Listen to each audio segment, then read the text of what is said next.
avoid people who get mad at you for wanting the same things they ask for. I just read that quote online. I paraphrased it a little bit, but we're talking about narcissists, all right? Now listen, a narcissist is one of the worst people to end up in a relationship with or to have to realize you're even dating one.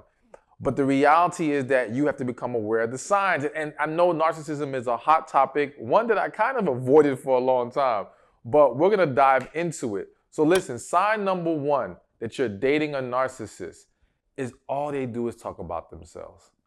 Now listen, at the core of narcissism is someone who is very self-centered, someone who thinks the world revolves around them. And this individual cannot help talk about themselves all day long, all right? And so they'll go on these rants and just talking about them, and they also brag a lot, you know, about what they've done, what they're accomplished. They're always holding themselves in this very high regard. But it doesn't stop there with the narcissist.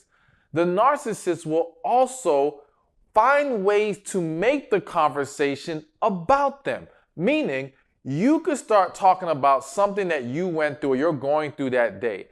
And somehow, some way, they're going to interject themselves like, yeah, you know, I know when that happened to me, boom, boom, boom. It's like, yo, we haven't even addressed what's going on with you. We're not really paying attention here. He's just, or she, because narcissists can be male or female, all right? That individual just turns it around and makes it about them. Now, listen, I think we can all acknowledge that we've probably all done that at some point in our lives. There's been a time where we were listening to someone tell a story, and maybe because we related to it so much, or we wanted to show them we understand, whatever, or we just want to share this moment, we may interject ourselves and kind of give our story of what happened to us with that same situation. That's not a problem. It's a problem when it's constantly happening. And with the narcissist, it's constantly happening. So you've got to really pay attention to that. If this individual is always about them, that's a sign they are a narcissist, all right? A second sign you are dating a narcissist, or maybe even in a relationship with a narcissist, is that they constantly look down on other people, all right? So again, narcissism, it causes these individuals to want to put themselves on a higher pedestal, want to feel like they're better than others, all right? And in doing that, those individuals feel the need to knock other people down or feel the need to look down on other people. They can be some can come across very bougie, all right? Some can come across very arrogant in the way that they view others, all right? Some of these people will have that holier than thou mentality or attitude towards others, okay? It's almost like they can do no wrong, but everybody else is crap. And so you start to notice this, and it's important that you don't just focus on if they're projecting that onto you, but that you also focus on, are they projecting that onto other individuals? Because one of the common occurrences with some narcissists, and this is something that we'll talk about in a different video, is the concept of love bombing. And essentially, you know, in the early stages of dating them, they're trying to make it all about you. They're trying to pour out all this love. They're bum rushing you with all this admiration and love, right? But it's to gain your affection and turn the tables on you later. And so early on, you may not notice them doing it to you as far as looking down on you and things of that nature. But it's very unlikely that they'll hide that attitude when it comes to other people. And that's why it's very important, not just in the case of trying to sniff out a narcissist, but just evaluating an individual that you're dating is seeing how they treat other people, because that tells you a lot. Again, when we're dating, many people want to bring their representative. And individuals, narcissists or not, want to try to put on a show, want to put their best foot forward, all right? And so in that, they may hide some of those issues. And again, specifically when they're dealing with you directly, in regards to how they speak to you, so on and so forth. But those people show it in other ways. So you got to pay attention to all of that, because again, the narcissist is just very, very condescending, all right? And if someone is very condescending, and here's the thing, Whether this person is truly a narcissist, all right, clinically defined as a narcissist or not, these are still unhealthy traits. These are still red flags, all right? So sometimes we have to make sure that we don't get so caught up in trying to make them fit the label specifically, but more so, is this a trait, a behavioral pattern in them that can actually contribute to a healthy relationship or destroy one? And the reality is that if you're dealing with a condescending person, if you're dealing with someone who thinks they're always better than other people, that's gonna cause a problem. Even if initially you can tolerate it, you're gonna get worn down by that. Many of you watching this right now have dealt with this. You may have thought it was no big deal. You may have even laughed it off initially, but at some point, that negativity starts to really wear you out and starts to weigh on you, and it starts to just create all kinds of other issues in the relationship. So essentially, yes, they will look down on others, be very condescending, and you gotta pay attention to how they are with other people, not just with you. Number 3, the third sign that you are dating a narcissist is that they are quick to gaslight you. Now, for those of you who may not be familiar with the term gaslight, it's essentially when people or someone tries to make you doubt your own reality, make you think that you're crazy, that you're tripping, that you don't know what the hell you're talking about, okay? And so the narcissist is very skilled and very potent in this area of gaslighting, of trying to make it seem like you're just making stuff up in your head. This isn't what it is. And the thing is, I am in no way defending this behavior when I say I think a lot of people, again, who may not be quote unquote narcissists, may have engaged in that behavior before of being very dismissive of someone and making them feel like they're the ones that's just crazy in their head, right? And it wasn't with blatant malicious intent. However, I think what's important, and that's why we have to always consider multiple signs, not just one sign and jump off the ledge like, or run away from this person like, nah, this ain't gonna work. And remember my rule. My rule is you always address things, because sometimes there are misunderstandings. Sometimes there are bad habits that may have been developed in other relationships that people are carrying into new ones.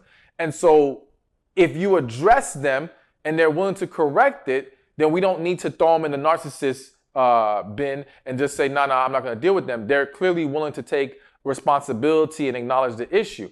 However, going back to this gaslighting, one of the key things you're going to see with the narcissist is not only are they being dismissive and not considering how you feel and trying to understand you, again, it's the energy and attitude behind it. It's very negative. It's very looking down on you. It's very judgmental, all right? It's not just I don't understand what you're saying. You know, it's not just a disconnect. It's this attempt to manipulate you into forgetting and letting go of your beliefs and accepting how they want you to see something, all right?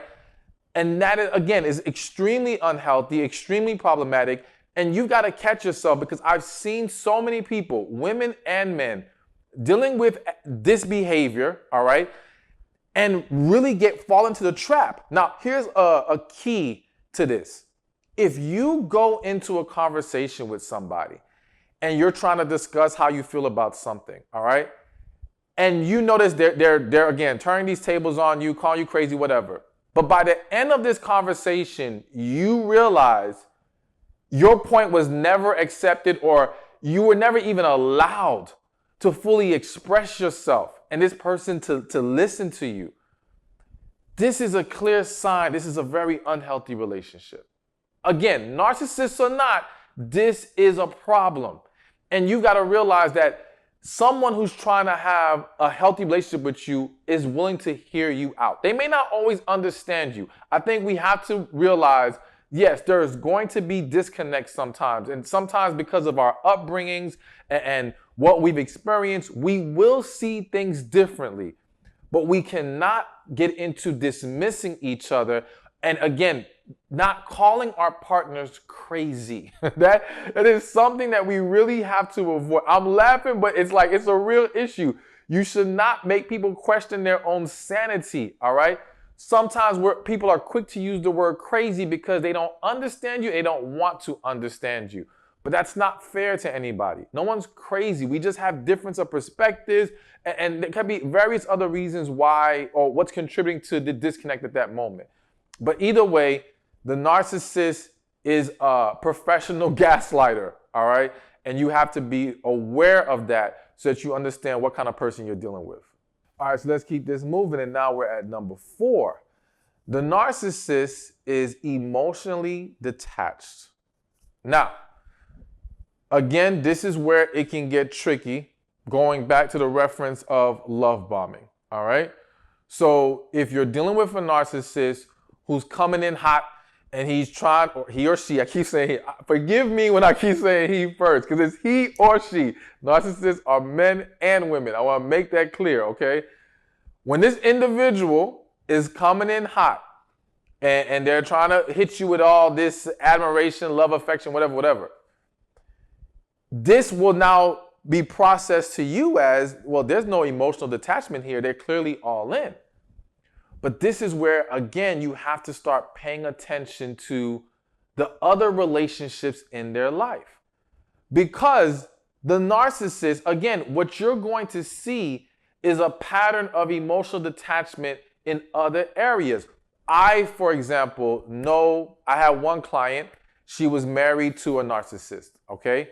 And when I evaluated her husband's relationships, I started to notice that the man was very detached from his kids emotionally. He may have been present for the children, right? But emotionally, there was a disconnect there. There was emotional disconnects with siblings of his. There was a level of emotional disconnect with his own parents. Like it was a continuous pattern of, he was very self-absorbed, very about him. He was following a lot of these other behavioral patterns, right?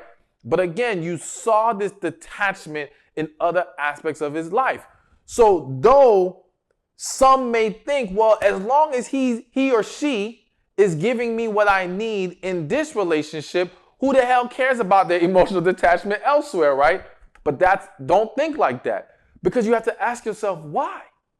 Why? If this person is so capable of at the least appearing to be emotionally invested with me, what is the detachment going on in other areas? And even if we can argue that the detachment is not narcissist related, that it's due to unhealthy relationships with those other individuals, all right? Broken relationships in other areas of their life.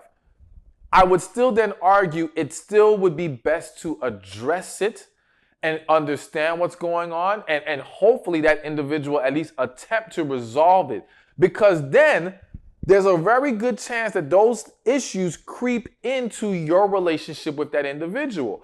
And so, for example, it can be a sign of they don't know how to resolve issues. They just withdraw. All right. When something goes wrong, they don't engage, they don't talk, they don't try to work it out. They just cut people off and move on. Well, guess what? If they do that with other individuals, they may not have done that with you yet because y'all haven't hit that roadblock, that mountain. But once it happens, you're going to be dealing with someone who now does not know or is not willing to properly communicate. So it is indeed a warning sign that at least needs to be addressed and can't be dismissed as, oh, well, I'm getting what I need, so I'm good for now. Yeah, you're good for now, but you ain't going to be good for long. So you got to pay attention to the emotional detachment in that individual's lives, because that can be a sign that you are dealing with a narcissist. Now, real quick, before I tell you number 5, get your copy of Love After Heartbreak. Listen, whether you have dealt with a narcissist, whether you are dealing with a narcissist, to make sure you don't end up with a narcissist, get your book. This is a book for men and women. It gives you the steps to healing, really creating peace and happiness within you, and not just healing from a past relationship, but from any past hurt. So be sure to click the link in the description or the comment section, or go to www.loveafterheartbreak.com. All right. Now, number 5, the 5th sign you're dating a narcissist is they are very controlling. All right. So again, narcissists, it's all about them. It's all about what they want, how they feel things should go. And to ensure that they're going to put their hands on everything and they're going to want to control everything. And they also can be very manipulative because in trying to gain that control, they're going to do whatever they got to do to get it. All right. And so they need this to help themselves feel better about themselves. To also, for some of them, it may be a symptom of wanting to feel in charge and having that power, so to speak. Because understand that also another core issue with the narcissist is the need for validation, the need to feel like they're on top and they're better than this and that and whatever. So control plays into that a lot. And so again, this is another one of those traits, well, they all are, that narcissist or not, a controlling partner is a problematic partner, plain and simple. And need for control and even to a certain level, an obsession over control also speaks to brokenness within that individual and a fear of vulnerability. Many people who want to control situations is because they do not want to be vulnerable in the situation. They don't want to leave it up to someone else. They don't want to have to rely on anyone else. And for some of you, that might sound like, well, of course, why would I want to be in that situation, right? And some of you have control issues, but you may not necessarily be narcissists. Either way, it's a problem. This is not healthy. This is not good. And again, this stems from previous past hurt, previous past disappointment. It needs to be resolved. But going back to the narcissistic partner who is very controlling, again, when you've got to really make sure that you don't allow your desire for this person to cause you to accept things that should be unacceptable. And so I see a lot of people who accept this measure of control because, again, you want them to like you. You want them to accept you. You're trying to make it work. You don't want to lose them, all right? And again, this happens both ways. I've seen men get completely run over and controlled by women. I've seen women get completely run over and controlled by men. And a lot of that also comes from a lack of self-esteem. And so even though this is about the narcissist, let me just make a quick point about you as the individual dealing with this narcissist or finding yourself in that situation. You've got to get to a place of self-worth and confidence to where you are not afraid to let go of people like this, all right? Many times you see these narcissistic traits, you see these problematic behaviors, but you brush it off. You make excuses for it. You rationalize past it because you want to hold on to this person or this situation. And I had to say situation because sometimes you know damn well the person ain't that great. They don't really make you happy. But maybe you don't want to be alone.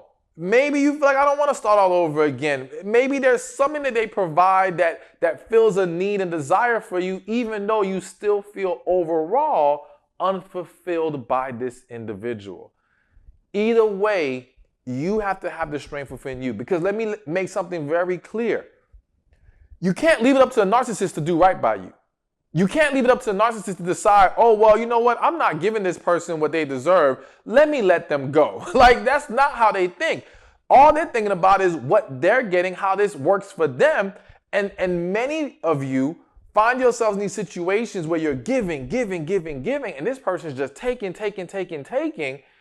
And you don't wake up from this brain fog, this illusion that you've had in your head until you're so deep in that now it becomes so difficult to let go. And so you've got to have that confidence, that self-worth, that healing necessary to, one, help you avoid it, to help you let go when it happens, but also to help you not even allow it to go that deep. Because the longer we allow relationships to drag on, the harder it can get to walk away.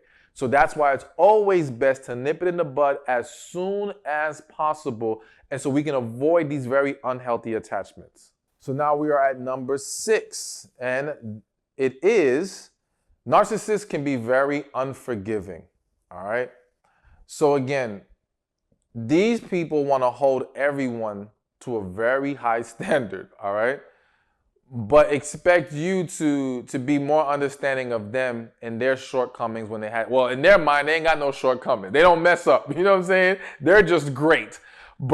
everybody else like you do anything they don't like. It's not even that you did something wrong.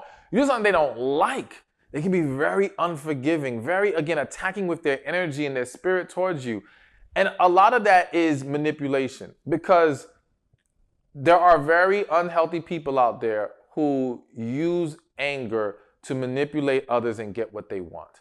And again, when we understand that the narcissist, it's always about them. When we understand they're very controlling, they're all about getting their way, essentially. This person is going to want to basically burn you, okay, because you did something they don't like, to make sure you don't make that mistake again in their eyes, or to basically teach you a lesson, all right?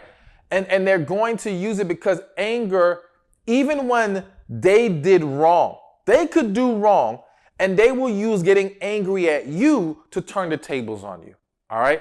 And to make the issue about you, to take the spotlight off of them and to absolve themselves of the issue. Because again, they're not the individuals who are likely to take responsibility, all right? And so in an effort to not take the responsibility, there's always deflection. There's always, no, it's you, it's you, it's you. It's never them. It's you. You're the issue. You're the problem. It's not, I was being sneaky with my phone. It's why the hell you went through it.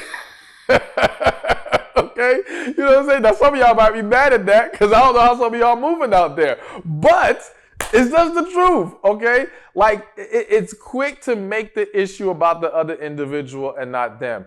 And again, and in being unforgiving, it's also a way to hold it over your head so that now they can use this against you in future situations, all right? Because if they forgave you, then they have less leverage to throw it back in your face. They have less leverage to now, again, use it for further manipulation down the road.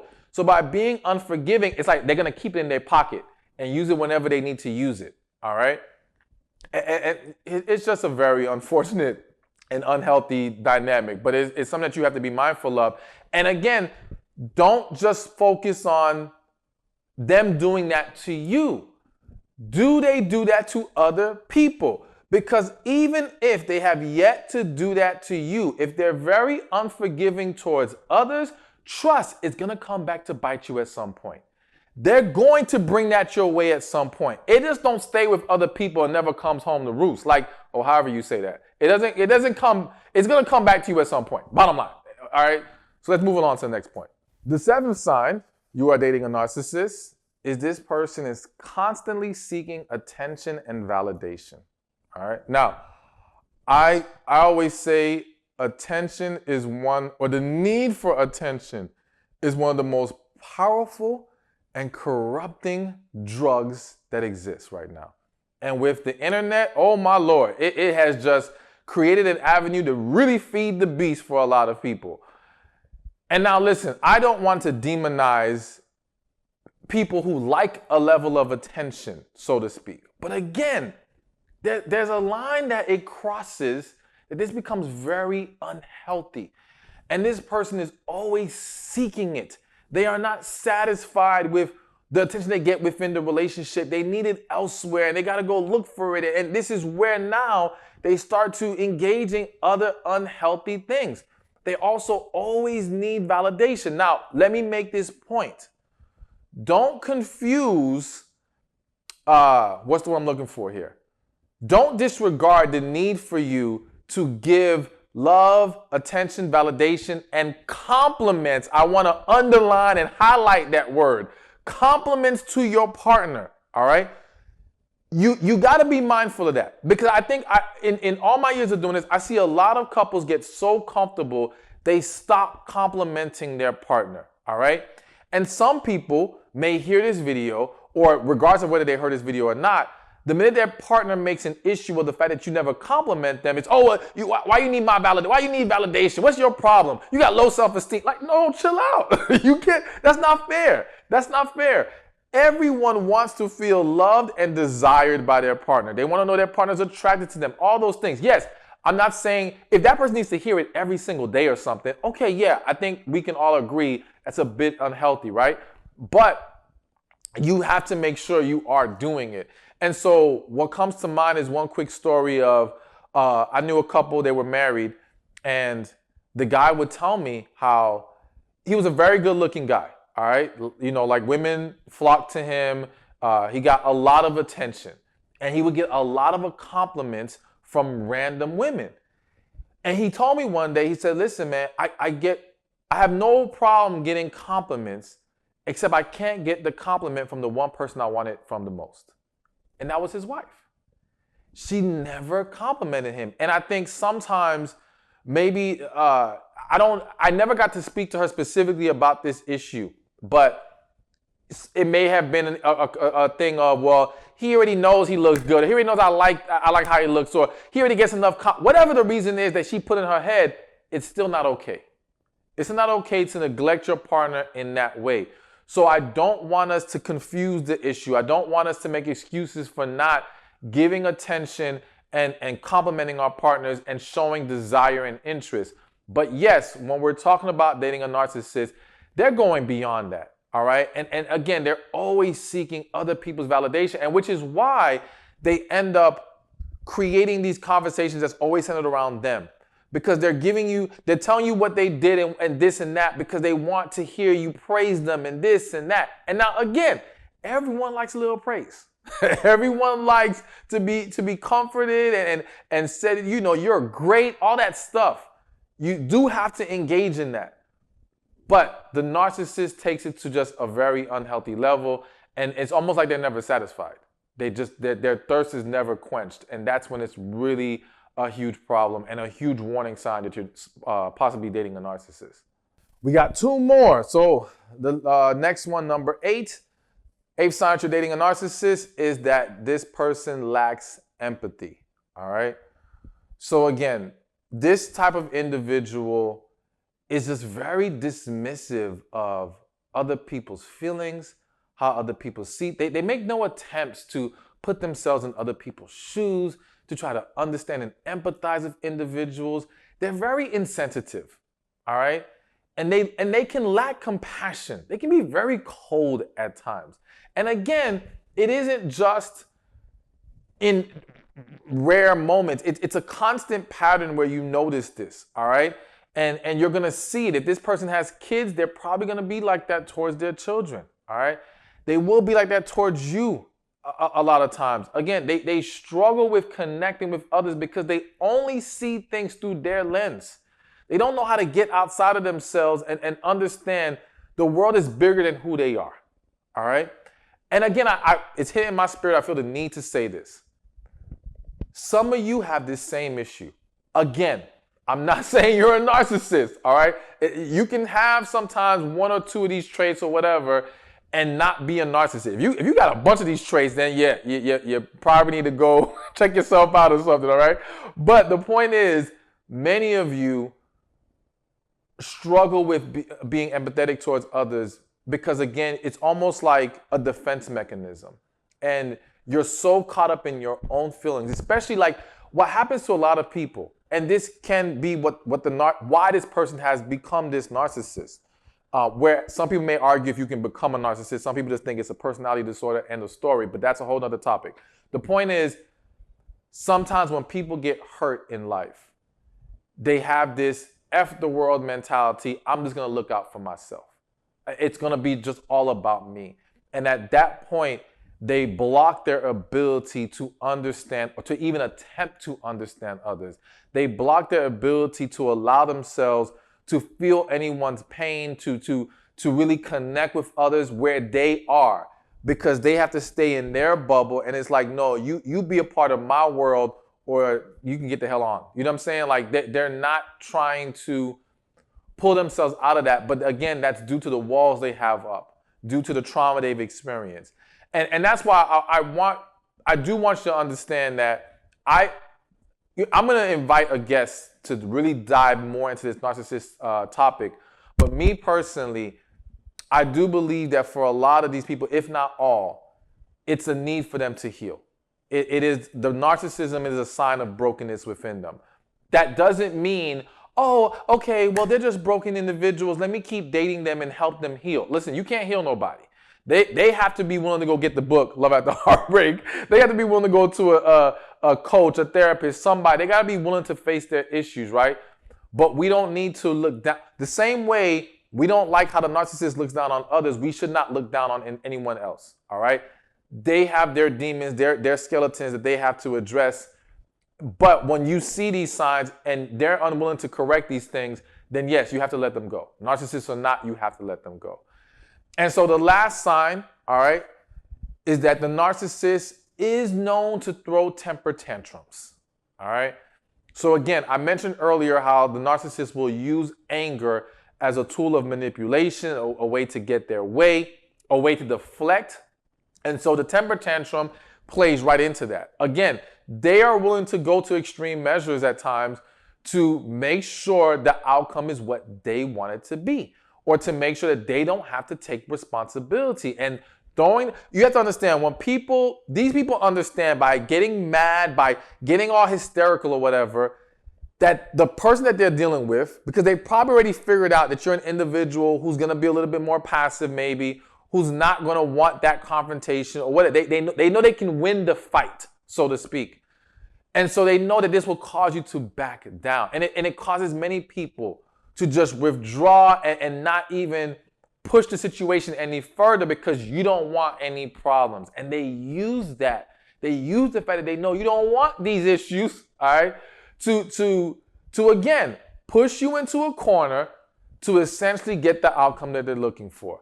So when someone is so quick to throw tantrums, listen, we are adults. If we cannot sit down and talk things out like an adult, then we don't need to be dating each other. We don't need to have a relationship with each other. That is simply unhealthy. It will not work. So again, I'm always quick to say, address before you cut off, all right? And I'm going to stand by that. But if this person does not correct it or goes back into their tantrum, there's nothing you can do here. Let them go. They're very likely or very possibly a narcissist.